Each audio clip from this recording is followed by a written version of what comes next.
Wes Streeting, thank you very much for being with us this morning, and good morning to you. Of course, I am going to talk to you, Wes, about the 10-year plan for the NHS, but I must begin by talking to you about what we saw in the Commons yesterday with the Chancellor of the Exchequer. First, on the Chancellor, is she OK? Have you spoken to her? She is OK. I've been in touch with her. And look, as politicians, we're all human beings. I think lots of people watching will think of times where we've had things going on in our lives. And just because you happen to walk through the door at work doesn't mean you leave all of those problems behind at the door. What makes us different is that we're so often not just at work, we're also on show. But, you know, she is a tough character. She's resilient and she'll bounce back. People have seen in Rachel's leadership for the last 12 months the strength, the judgment and the grit of someone who has created the conditions for interest rates to fall 4 times, for wages to finally rise faster than the cost of living, and also the fastest growing economy in the G7. There's still so much more to do, but we have in Rachel someone who will lead our economy from strength to strength, support family finances to go from strength to strength, and back British business as well, so that we get British business going from strength to strength too. And that's exactly what you're going to see for many years to come. Mr. Streeting, it was an extraordinary moment, as you know. I'm glad to hear you say that she is OK. If it was a personal matter, the question is, why was she in the chamber at all? Well, it is what it is. I'm not going to get into it any more than I already have. I'm not sure there's much more to say about it, you know, except that which I've already said. OK. Secretary of State, you'll know those questions will remain, and I don't want to pry into the personal issues of it, but the question now remains, of course, as she was so visibly upset. The tears seemed to start rolling when a question was put to the Prime Minister as to whether or not she will be in a job. In that job, come the next election. Will she be? Of course she will, and be in no doubt that the election victory that was won only a year ago was built on not just the fact that Keir Starmer, as leader of the Labour Party, had changed the party so that we would be given permission to change the country. It was also built on the bedrock of the reputation that Rachel Reeves built as Shadow Chancellor, the reputation she rehabilitated for the Labour Party of being able to be trusted with the public finances. And as all of Rachel's colleagues in the Cabinet know, which is one of the reasons why she has such strong support across the Cabinet, the strength of Rachel isn't just the judgments she applies where she says yes, but perhaps even more importantly, those judgments where she says no. Because you need someone in that office who has the experience, the judgment and the strength to make not always the easy choices, not always the popular choices, but the right choices to get our economy growing. And you see that reflected in the record of Rachel in her first 12 months as Chancellor. And just to knock this issue on the head, Rachel Reeves as Chancellor is here to stay. We need her to get the economy from strength to strength, to make sure that family finances are in better health than they were when we came to office, and to make sure that British business can go from strength to strength. Because if you get the economy growing, everything else becomes so much easier for our country, whether that's investing more in our public services to modernise and reform them for the 21st century, or to put more money back into the pockets of hard-pressed Brits. That's what Rachel will do for many years to come. Secretary of State, our Deputy Political Editor Sam Coates has 2 senior Labour MPs suggesting the Prime Minister could have to go within months. You've said the Chancellor is safe, fulsome in your defence of that. What about the Prime Minister? Of course, look, Keir Starmer has been consistently underestimated, and I wonder when people will learn. They said he couldn't win the Labour leadership, but he did. They said he couldn't change the Labour Party, but he did. They said he couldn't take the Labour Party from its worst defeat since the 1930s to election victory last year, and he did. And now the cynics say he can't change the country, but he will. And today's launch of the 10-year plan for health is just one of many examples of the reform we will be leading here at home to modernise our public services, to make sure that everyone in our country whoever they are, whatever their background, has the same opportunity and security in life as those from the most privileged backgrounds. That is the driving purpose of the Prime Minister and the government that he leads.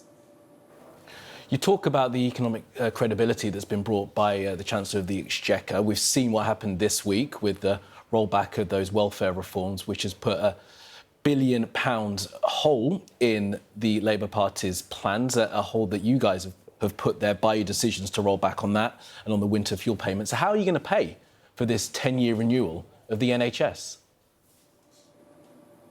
Well, the 10-year plan that the Prime Minister and I are launching today is backed by investment, £29 billion a year over the course of this spending review, matched with reform.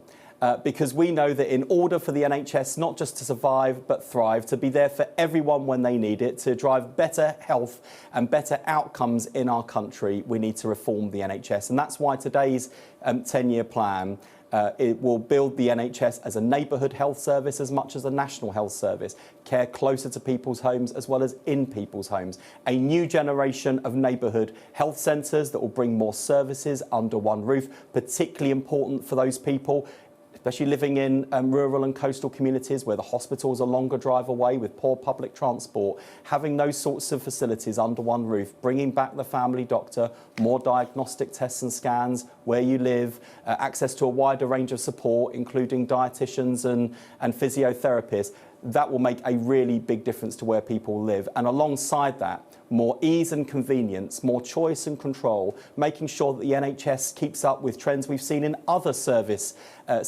across the country, so that people feel as patients that they are in control, that care is designed around them.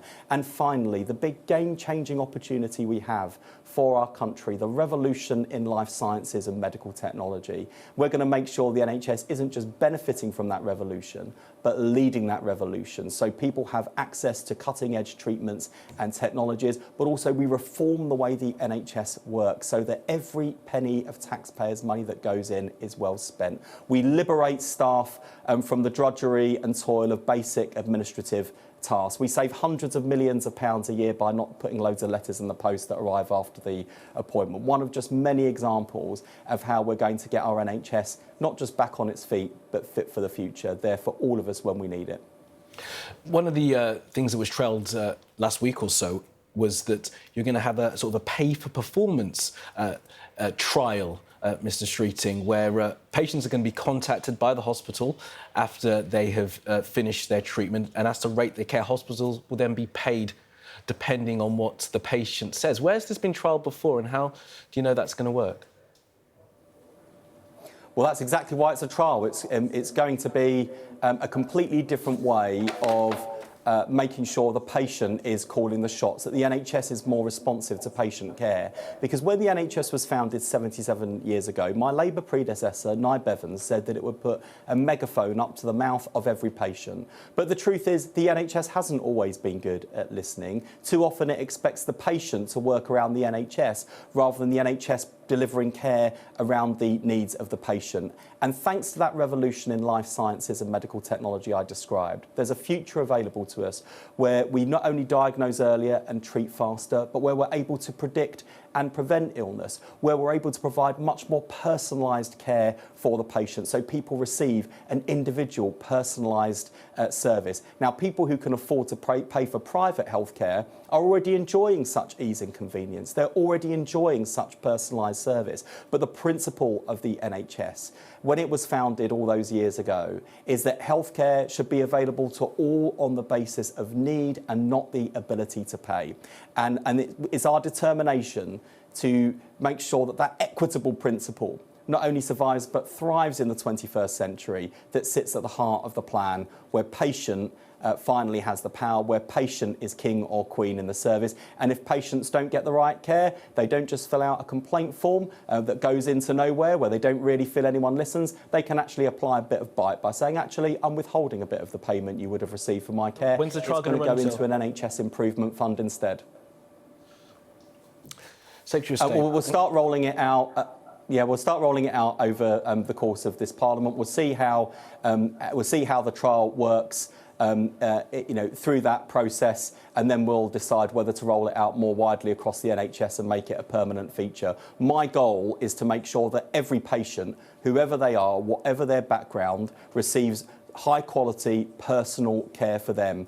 And I'm afraid to say, I've sat around the table in my office in the last year with far too many victims of some of the worst NHS scandals, where not only have patients been failed, losing lives, limbs, loved ones, they've not only been failed, but then they have been let down, lied to, dismissed and ignored. And I've been very clear, I'm not going to tolerate that culture of cover-up. I'm not going to tolerate an NHS that puts protecting its own reputation above protecting patients. And that's one of many reasons why, in the 10-year plan for health, patient power runs like a golden thread throughout the entire plan, so that the NHS is genuinely there for us, and we can be proud of the NHS and what it does for us in every case, not just in the exceptional cases. All right, Secretary, we're going to have to let you go there because I know you've got other interviews to do. Wes Streeting, Good to talk to you. Thanks for being with. Good morning to you.